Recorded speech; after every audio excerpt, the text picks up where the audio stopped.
Hey, it's Beth here. Over 65, still talking. Episode 225, May 27th, 2021. I'm over 65. I'm talking to you. I will go as low as 55, but you better have some sun damage.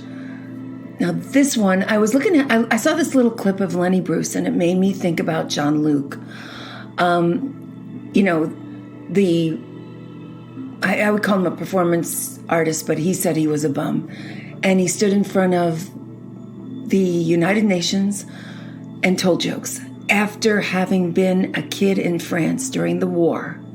And he worked for the French resistance by entertaining the German soldiers. So when he came to America, he had no skills. And the only thing he knew how to do was make people laugh, because that's how he got information from the Germans. He and his dog did tricks. The Germans would relax, drink some beers, and he would hear some secrets and bring them right back. So he decided that what he could do after the war, he believed with all of his heart in the United Nations, that there would never be a war like that again. And so he decided that he was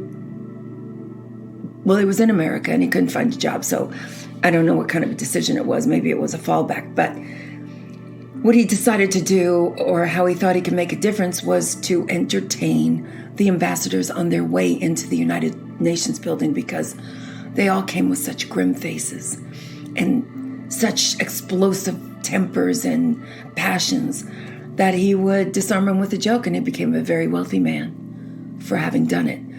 Well, things started to change in the mid-60s, a little bit earlier with Lenny Bruce. But the humor started getting smutty, dirty, and he didn't think it was clever, and he didn't think it was funny, and sometimes it was mean-spirited, and he wouldn't do that either. So he was really having a terrible time with it, and he could retire, kind of young, but he made a lot of money. His house was paid for in Great Neck, and his son was finishing college. That's how great he was at his job. So he decided to call it a day and give it up, mostly because his jokes were just not resonating. People were throwing the F-bomb around, jokes were dirty, and so it wasn't working anyway. But he decided before he would leave, he would show these people that it wasn't that he wasn't clever enough to write a dirty joke or tell a dirty joke. He said he had too much class. But he wanted to prove it to them by telling a dirty joke, the greatest dirty joke, and cleaning it up a little bit, because he wouldn't need to do whatever it took, whatever they were doing. The lazy, he called it lazy. So here is the story. Okay, so this older couple, very old, they're going on a cruise. Their kids want them to go. It's their 50th anniversary. They paid for it, but he made sure his kids didn't buy a really great room on the ship. It wasn't worth it. So they're, the kids are waving, bye mom, bye dad. And the mother's, the wife's going up the gangplank, and she's like, oh my God, I already am seasick. I forgot my hearing aid. I can't eat vegetables on cruise ships. I know this. He goes, please, honey, just get on the boat. She gets on the boat. She is cranky. They get to the room. It is a closet with twin beds and a little tiny window. She looks out the window and she thinks she's going to throw up. He's like, oh my God. They start the day, and she doesn't like anything about the buffet. There's nothing she can eat. She thinks that the entertainment is horrible. They get back to the room.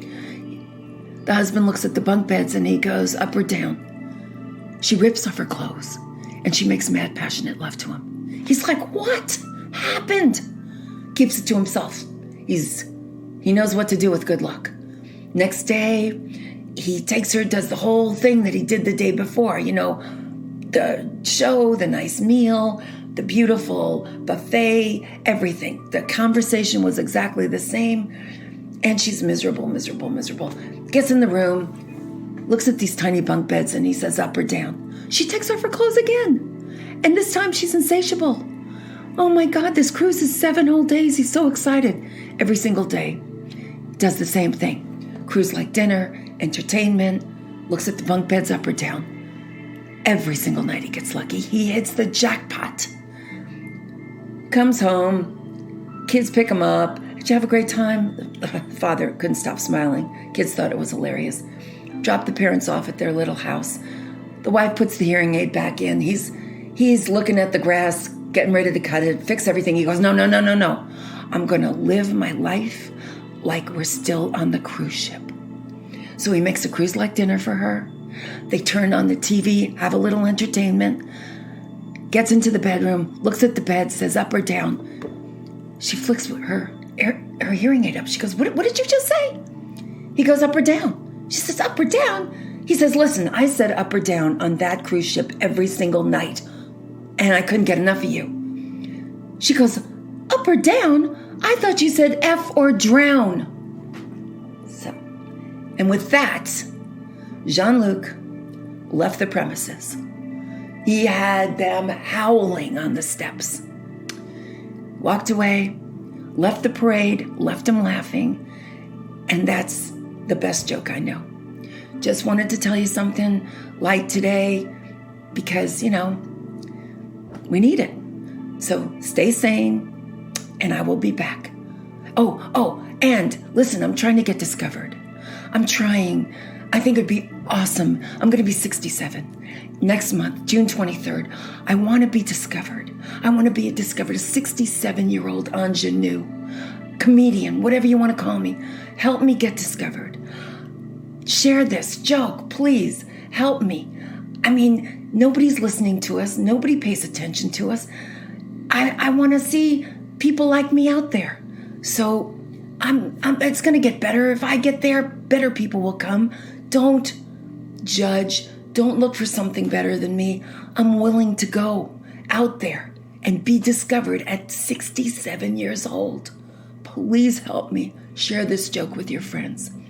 And I will be back. Stay sane. Saner than me. Bye-bye.